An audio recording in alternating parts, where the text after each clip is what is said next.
Yes, thank you. Thank you, Hunter. Wonderful. Well, let's definitely do some introductions right off the bat. Welcome, Renee, Michele, Mariluz. We are so happy to have you here to talk about being culturally authentic in the workplace. And like I mentioned, let's start off. And could each of you introduce yourselves, tell us what you do at Autodesk, but more importantly, could each of you tell us a little bit about your cultural background? Michele, do you mind going first? Not at all. Excellent. Hi, everyone. It's a pleasure being here. It's an honor representing Latino Autodesk. And as you know, my name is Michele Castro. I am from Brazil. To be more specific, I'm from Rocinha, one of the biggest Islam in South America, Rio de Janeiro. And I am a singer as well. And I also play guitar. I've been living in Colorado since 2015. And with Autodesk, I started as a channel specialist in 2018. It's an entry-level position, and now I am a senior digital inside sales rep. Brilliant, thank you. Renee, do you want to go next? Sure. My name is Renee O'Hare, and I've been with Autodesk for about 28 years. I grew up in the United States, but my roots are in Central America. My mother is from Salvador, and my father is from Nicaragua, so my roots are deeply rooted in those countries. Thank you, Renee. And I think your mic is doing something funky, so I'm not sure what that is, but just take a look so that we can hear you better during the conversation. Okay. Wonderful. Welcome. Thank you. Mariluz? Hey folks, my name is Mariluz Blandon, and I've been at Autodesk a year and a half now. I'm a culture, diversity, and belonging business partner, and simply what that means is I'm an HR business partner, but my specialty is diversity, equity, and inclusion.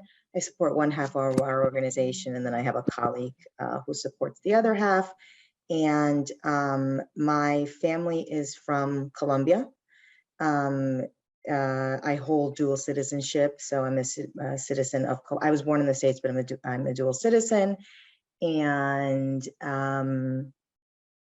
you know, of all the speaking engagements that I've done for Autodesk, this is the one that I'm most excited for, but also the most nervous about, because it's very personal and meaningful to me. So today, I think I'm showing up here as less of a diversity practitioner and more of myself and me as a human being and as a Latinx person, an Afro-Latinx person in the workplace. Wow, thanks for sharing that. And I totally get the nervousness when it's personal like that. You want to give, honor that experience and respect it. So thank you again for being here and allowing us to learn from all of y'all's stories and experiences. Excellent. Well, let's jump in to our first question, which is, how do you feel that your cultural background informs your professional identity?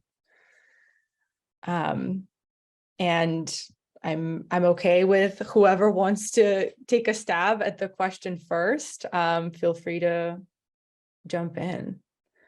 I can jump in. Can you hear me better now? Yes, that's perfect. Wonderful. Thanks, Renee. So I think, and it was probably missed in my introduction, but growing up in the United States with my roots deeply into my Central American heritage, I really had to be able to be inclusive and make myself be included in other places, because I grew up with people who were grounded in the United States, right? And they didn't understand how I grew up. So very different. I grew up in a very Caucasian community.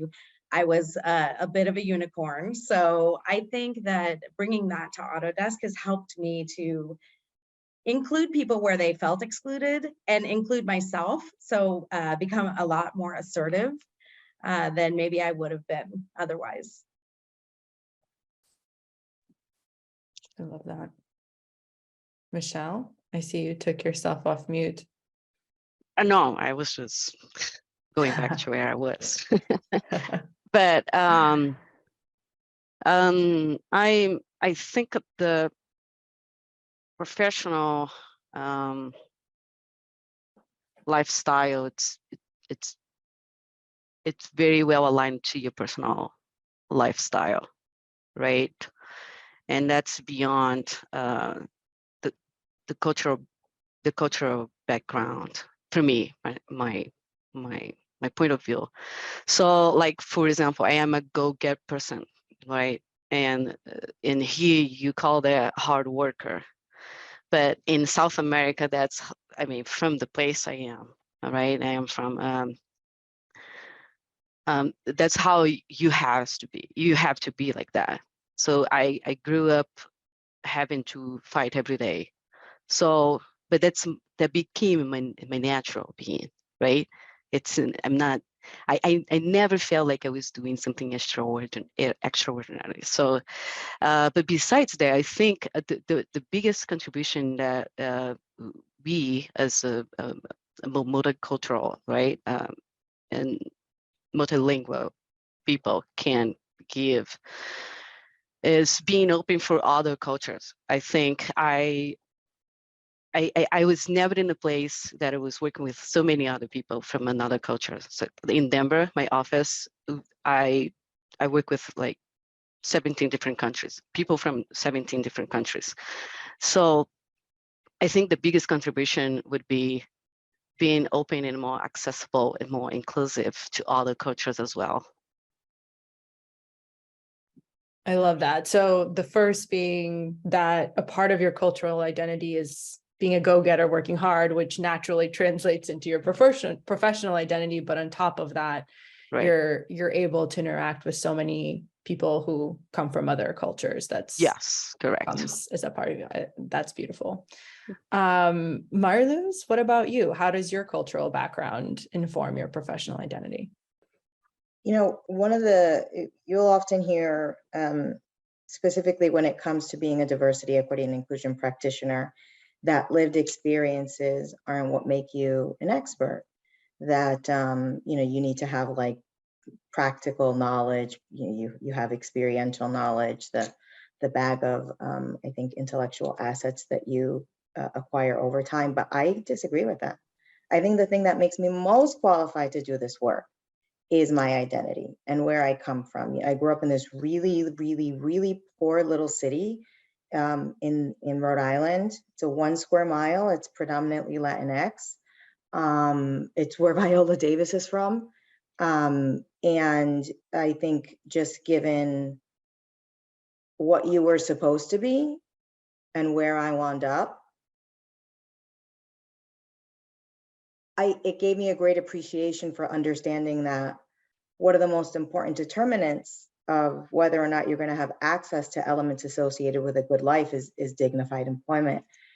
And so I just really felt like, you know, being in the professional industry, not necessarily having, you know, wound up in a factory the way my parents did, has changed my life, and it's changed my family's life. And I want to advocate for that, what to me is a basic human right within the context of the workplace. But bottom line, it's, you know, I'm here to get people paid. I say that jokingly, but also true, because I come from a family and an environment and a culture and a region where people don't get paid. So I want people getting paid. Yeah, absolutely. We should all be making lots of sounds. Snaps is like, where is my unmute button? Thank you, Mariluz. I love that so much. Let's sort of, you know, build on top of that and into your specific experience at Autodesk.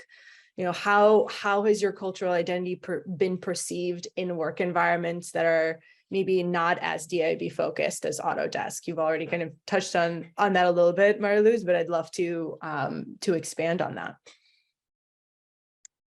Yeah, I think, you know, this work has evolved a lot over the span of 20 years that I've been doing it. But I will say that at least again, I'm speaking from perspective of a Latinx person in the workplace, as an intersectional Latinx person, as we all are. I think you come into any work setting and you try to find your people, right? And when there's a lack of focus on inclusion and on, you know, our theme, if you can see on Renee and Michelle's screens for Latinx History this month, that Autodesk is bringing diversity to the table.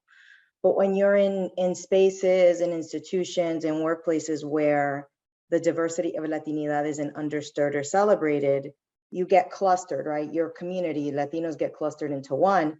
And so you may come in to work and you think, okay, I found my people, I'm gonna try and connect, but maybe you're not even included within your own, you feel excluded even within your own, what the world tells you is supposed to be your community. And I think that that can feel incredibly lonely. And it also makes you question everything you ever thought you knew about yourself and I think the value that you brought from the perspective of a Latinx person. I'd love to jump in on that as well, if that's okay, because I feel the same, Mariluz. You know, I've actually been with Autodesk for 28 years. So I was here before we had all of the diversity, just all of the focus on diversity, right? So I was clustered with my fellow Latinos there, right? We were in an entry-level position, but I didn't totally fit with them because I wasn't an immigrant, right? I grew up in this country.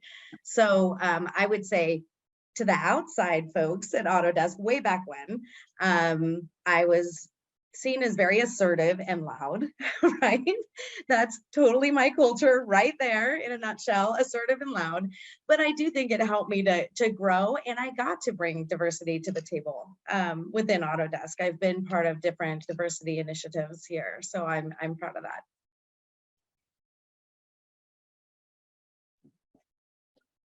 And what about you, Michele? You know, how has your cultural identity been perceived in work environments that are maybe not as DIB focused?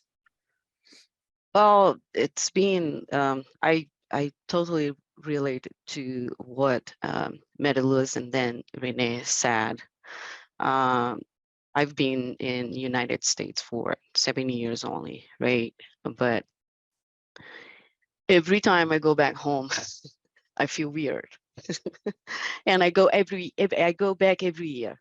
I try to go back once a year. And I love going back home because that's the way that I have to recharge my identity, right? Identity. And when I come back here, I feel weird too. So it's a very uncomfortable place to be in terms of trying to find who you are.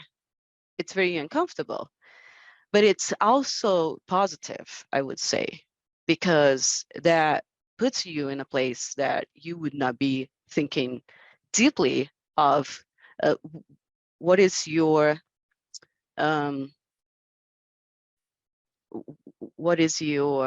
sorry, it's missing the word.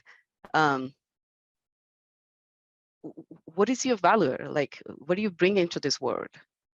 You know?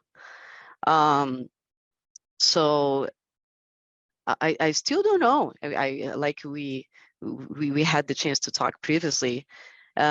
Identity, when we talk about identity in Latino and Afro-Latino, which is my case, it's a subject to spend the whole month, year talking about, and you might not find the answer.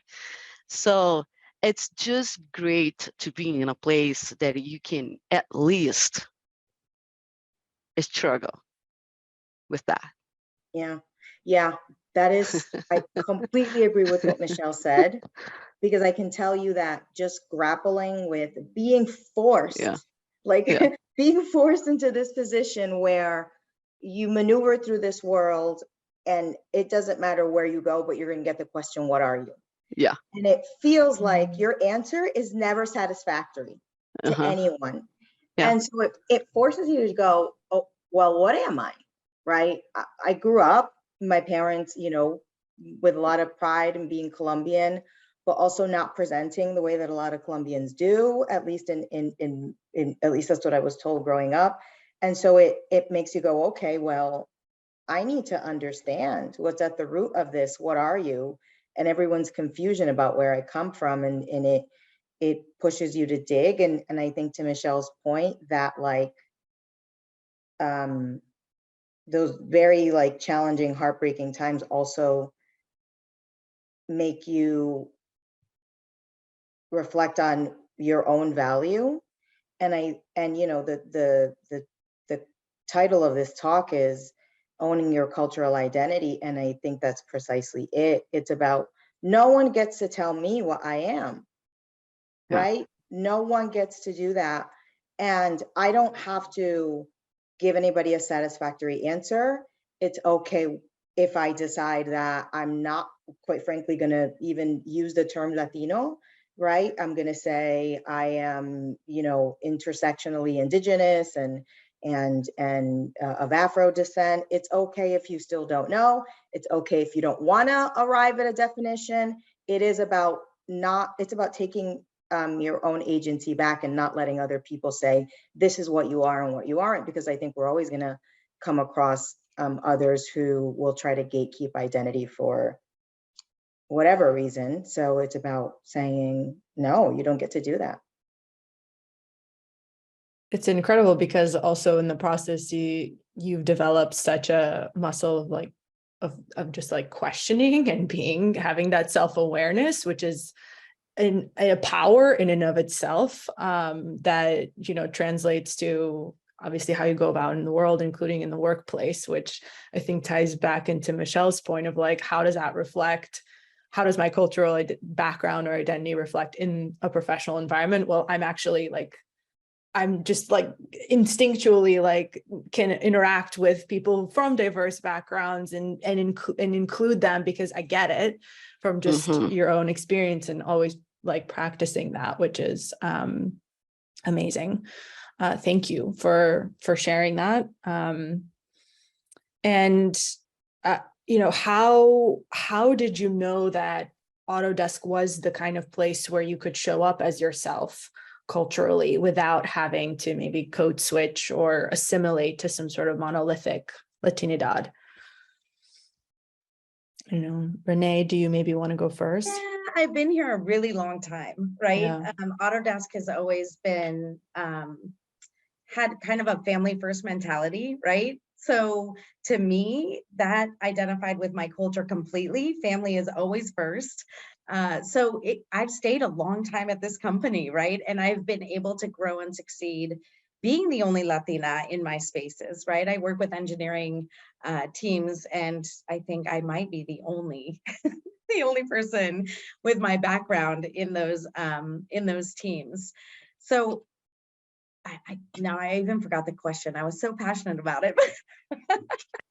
No, I mean, it's so impressive. The question was how did you know that Autodesk was the kind of place where you could show up as yourself, essentially? Yeah, it is that family first mentality, the ability to be myself. I don't know that I've ever changed, maybe speaking to a VP or something where I got nervous, but I don't know that I've ever changed who I am. I was able to grow from someone who answered phones in customer service, and now I'm a director of a team of business analysts, right? And I got to do that being myself. I feel like I was authentic the whole time. You got the real me every single time. And I don't know that I could have been comfortable doing that. Well, I've been here 28 years, so I haven't tried, but I have been comfortable doing that here. So that's how I knew. That is super impressive and very satisfying that you could go through such a growth journey within one company, knowing that it's like you get to just be yourself. Amazing. Michele, Mariluz? I did not know, but I know every day now. Every day I know when I still can make connections, even after they hear my accent or I say something stupid because it makes sense in my own language, but not in English. um, or when I have like weird behave, like, oh, do you want to come over to my place for barbecue like tomorrow? And they were like, oh, okay, let's give a try. So I know every day by little things, that that shows the acceptance, if that's a word. See, look at me. That they show every day, every day, every day. I Yeah. love that so much. Wow. Yeah. Same as Michelle. I didn't know, right? I mean, I knew I came in tasked with doing the work of making others feel included, right? And I got a sense for the people, and you know, in the interview process was treated with a lot of care, but you never know, because as a and this is true for any person of an underrepresented group, you enter spaces fundamentally believing that you don't belong, and so you just assume like that's going to be the case everywhere you go. But I think to Michelle's point, there's this reinforcement of belonging that I do experience every day at Autodesk. And I'm not just saying this because I am here to represent them, but to say, you know, we talk a lot about psychological safety at Autodesk, and psychological safety is very, very important, and still it's an outcome, right? It's a passive, or at the very least, it should be this passive feeling that you don't even have to think about, because you are always feeling psychologically safe. But I think I almost want to answer this question also in the context of how I think we all need to treat one another.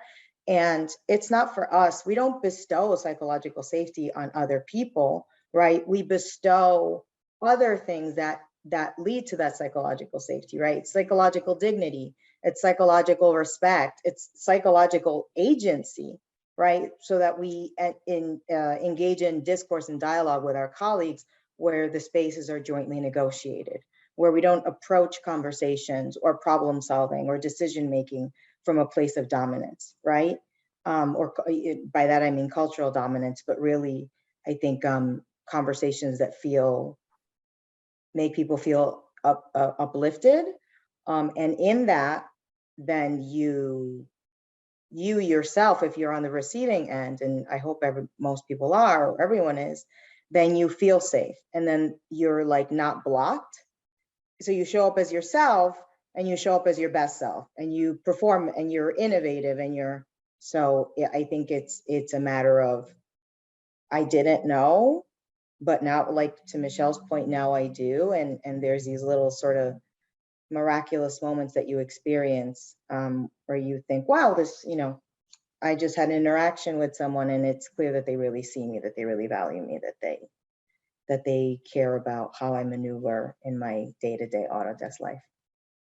Just one thing, because there are two different things, right? We have the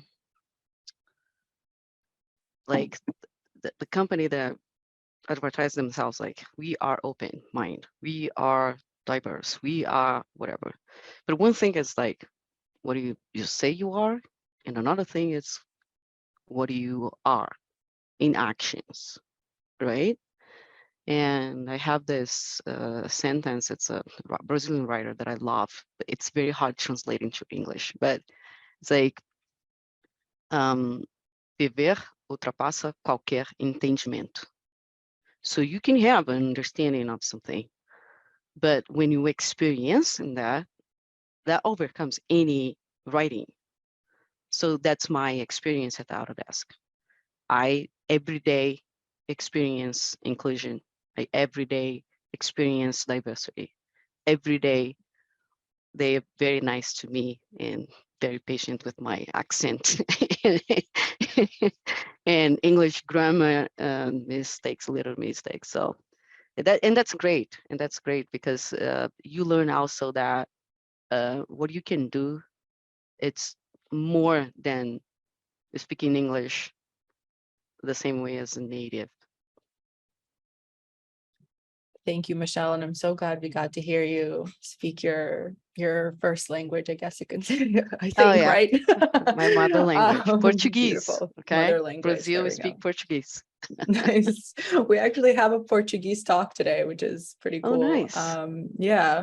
Well, okay. In the 4 minutes that we have left, I'd love to get into a little bit of from your perspectives, and each of you come from, totally different kind of teams from Autodesk. How do you think that Autodesk has created this type of environment? Like that, the how, and I know, Mariluz, you're coming at it from, the practitioner's perspective, but I'd love to hear also from, folks who you make up the workplace, you make it into what it is as well, Michele and Renee, and would love to hear your perspective too. So I'm a hiring manager, and I used to be in the finance department. We had a really great diversity and belonging crew there, which I belong to. And I think just helping to open everyone's eyes, right? We need to interview diverse candidates. We need to ensure that, I don't know, I don't want anyone to have a bias against our diverse candidates, right? So it's super important to me. And I think it's become very important to Autodesk as a whole, that when we're interviewing people, we're interviewing like-minded in the diversity space, right? So we want to pull in more Latino candidates, more Black candidates. It's really important. And I think that has happened. It feels like in the last 5 years, there's been a lot of importance put on it. Yeah, I think that's it for me. Hiring manager's perspective, super important. There's a lot of influence and power there. Thank you, Renee. Michele, Mariluz, how do you think Autodesk goes about creating this kind of environment? I think selfishly, I'm going to let Michele go first because I want to know. Okay. To my benefit to hear it from her. From my point of view, right, from my chair, from what I've seen since I started, I think that it started inside of the company. When we start seeing recognition, when we start seeing more women in a leadership position, more Black people, more, it started inside of the company. And I believe that the movement kind of made people like me feel comfortable. And like Renee, like she started in an entry level position, but she probably saw like movements like, hey, we have more women managing, we have more Black people directing, like, and I think when we start seeing that and we start dreaming like I can do that too, it's close, it's not that far, that impacts your productivity, because you sure it's for sure achievable. So you want to do a great job because you know that someone is going to see it, and you're not going to need to beg them, please give me a raise, please look to what I'm doing, please. So when you see this this kind of behavior coming from the top, I think that is that is when the change starts. Yeah, that's a good, I think I would say quickly that the way that I know we're creating inclusive spaces is that we've done all this work, but every day we know we have a really long way to go. That's awesome. What a good way to close us out. Y'all are incredible. Thank you so much for sitting down and having this conversation. From our community, from Power to Fly, and personally myself, thank you so much for this talk. Thank you, folks. Bye. Thank Bye. you. Bye-bye. Bye.